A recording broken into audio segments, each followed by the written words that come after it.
안녕하세요. 울랄라 김미숙입니다. 해치새 챕터 10을 한번 낭독해 보도록 하겠습니다.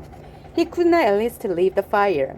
It was so precious to him, so close and sweet a thing, the yellow and red flames brightening the dark interior of the shelter, the happy crackle of the dry wood as it burned, that he could not leave it. He went to the trees and brought in as many dead limbs as he could chop off and carry, and when he had a large pile of them, he sat near the fire, though it was getting into the warm middle part of the day, and he was hot, and broke them in small pieces, and fed the fire. I will not let you go out, he said to himself, to the flames, not ever. And he sat through a long part of the day, keeping the flames even, eating from his stock of raspberries, leaving to drink from the lake when he was thirsty. In the afternoon, toward the evening, with his face smoke smeared and his skin red from the hot heat, he finally began to think ahead to what he needed to do. He would need a large wood pile to get through the night. It would be almost impossible to find wood in the dark, so he had to have it all in and cut and stacked before the sun went down. Brian made certain the fire was banked with the new wood, then went out of the shelter and searched for a good fuel supply. Upon the hill, from the campfire, the same windstorm that left him a place to land the plane. Had that only been 3-4 days ago, had dropped 3 large white pines across each other. They were dead now, dry and filled with weathered, dry dead leaves, enough for many days. He chopped and broke and carried wood back to the camp, stacking the pieces under the overhang until he had what he thought to be an enormous pile as high as his head and 6 feet across the base. Between trips, he added small pieces to the fire to keep it going, and on one of the trips to get wood, he noticed an added advantage of the fire. When he was in the shade of the trees, breaking limbs, the mosquitoes swarmed on him, as usual. But when he came to the fire, or just near the shelter, where the smoke added and swirled, the insects were gone. It was a wonderful discovery.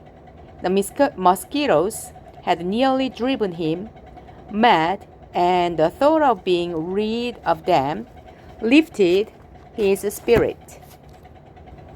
On another trip, he looked back and saw the smoke curling up through the trees and realized for the first time that he now had the means to make a signal. He could carry a burning stick and build a signal and perhaps attract attention, which meant more wood, and still more wood. There didn't seem to be an end to the wood he would need, and he spent all the rest of the afternoon into dusk making wood trips. At dark, he settled in again for the night, next to the fire with a stack of short pieces ready to put on, and he ate the rest of the raspberries.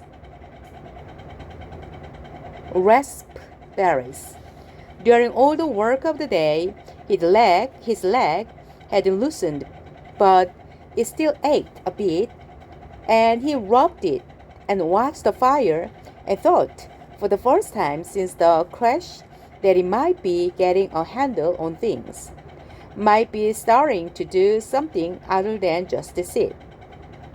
He was out of wood, But he could look tomorrow and he could build a signal fire tomorrow and get more wood tomorrow. The fire caught the night coolness and settled him back into sleep, thinking of tomorrow. He slept hard and wasn't sure what awakened him, but his eyes came open, and he stared into the darkness. The fire had burned down and looked out, but he started with a piece of wood and found a bed of coals still glowing, hot and red. With small pieces of wood, careful blowing, he soon had a blaze going again. It had been close. He had to be sure to try and sleep in short intervals so he could keep the fire going. And he tried to think of a way to regulate his sleep, but it made him sleepy to think about it. And he was just going under again when he heard the sound outside.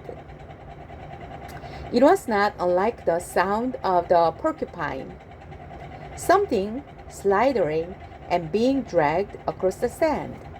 But when he looked out the door, opening, it was too dark to see anything. Whatever it was stopped making that sound in a few moments, and he thought he heard something sloshing into the water at the short line. But he had the fire now and plenty of wood, so he wasn't as worried as he had been the night before. He dozed, slept for a time, awakened again, just a dawn gray light, and added wood to the still smoking fire before standing outside and stretching. Standing with his arms stomach, he looked toward the lake and saw the tracks. They were strange, a main center line up from the lake in the sand with a claw marks to the side leading to a small pile of sand. Then going back down to the river water. He walked over and squatted near them, studied them, tried to make sense of them. Whatever had made the tracks had some kind of flat dragging bottom in the middle and was apparently pushed along by the legs that stuck out to the side. Up from the water to a small pile of sand, then back down into the water. Some kind of water animal that came up to the sand to do what? To do something with the sand, to play and make a pile in the sand. He smiled. City boy, he thought.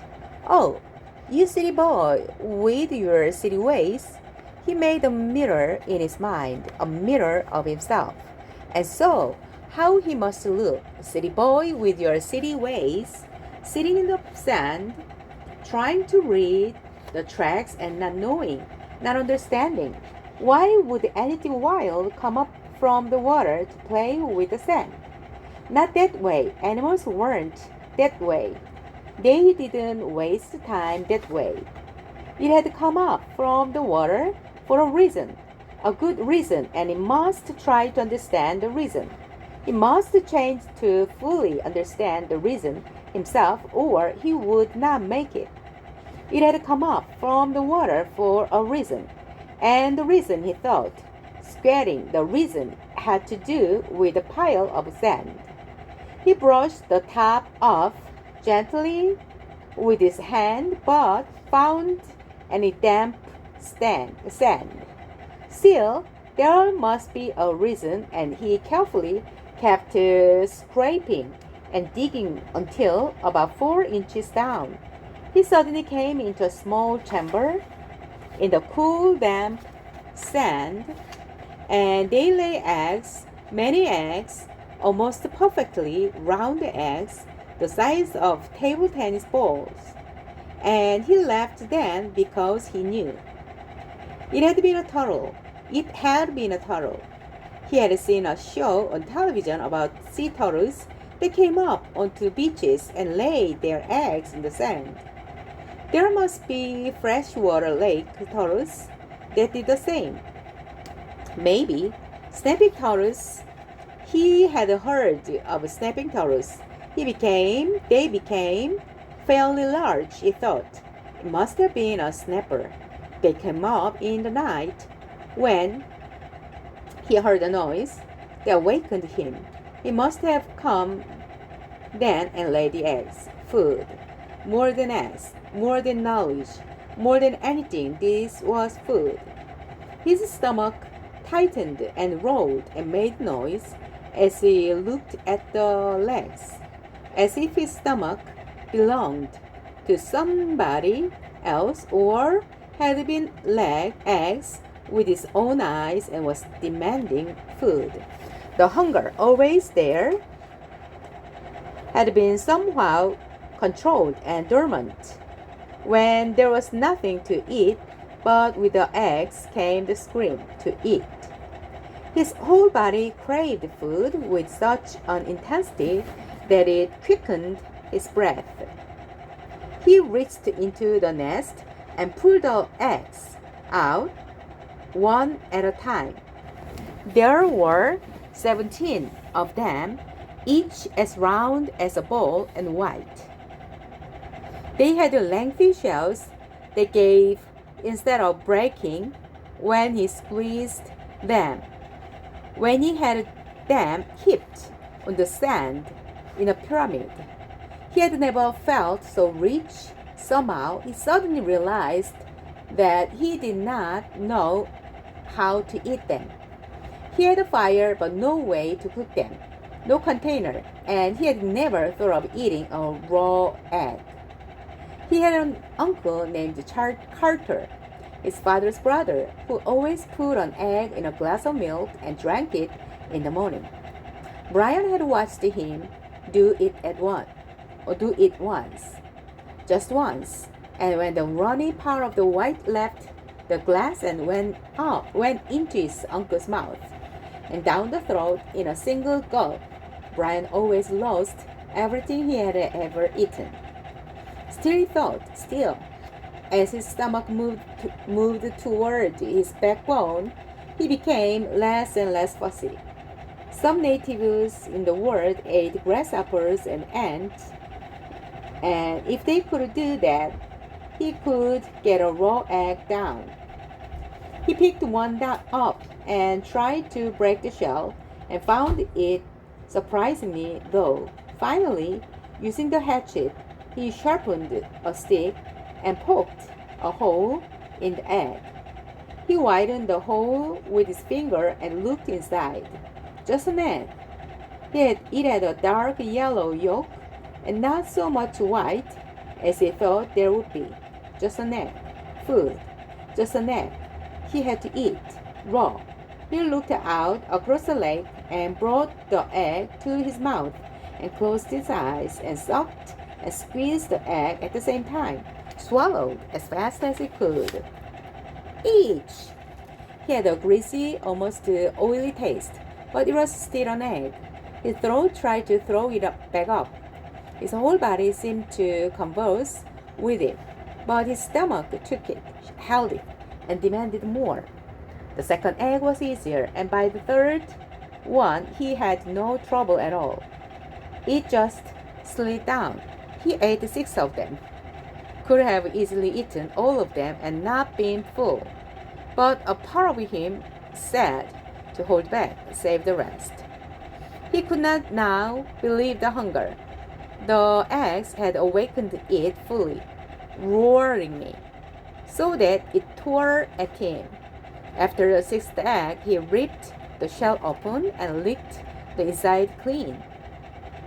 Then went back and ripped the other 5 open and licked them out as well, and wondered if he could eat the shells. There must be some food value in them. But when he tried, they were too leathery to chew, and he couldn't get them down. He stood away from the eggs for a moment, literally stood and turned away so that he could not see them. If he looked at them, he would have to eat more. He would store and in the shelter, and not only one day, not one a day, he fought the hunger down again, controlled it. He would take them now and store them and save them and eat one a day. And he realized as he thought it that he had forgotten that they might come. The searchers, surely they would come before he could eat all the eggs at one a day. He had forgotten to think about them, and that wasn't good. He had to keep thinking of them, because if he forgot them and did not think of them, they might forget about him, and he had to keep hoping. He had to keep hoping.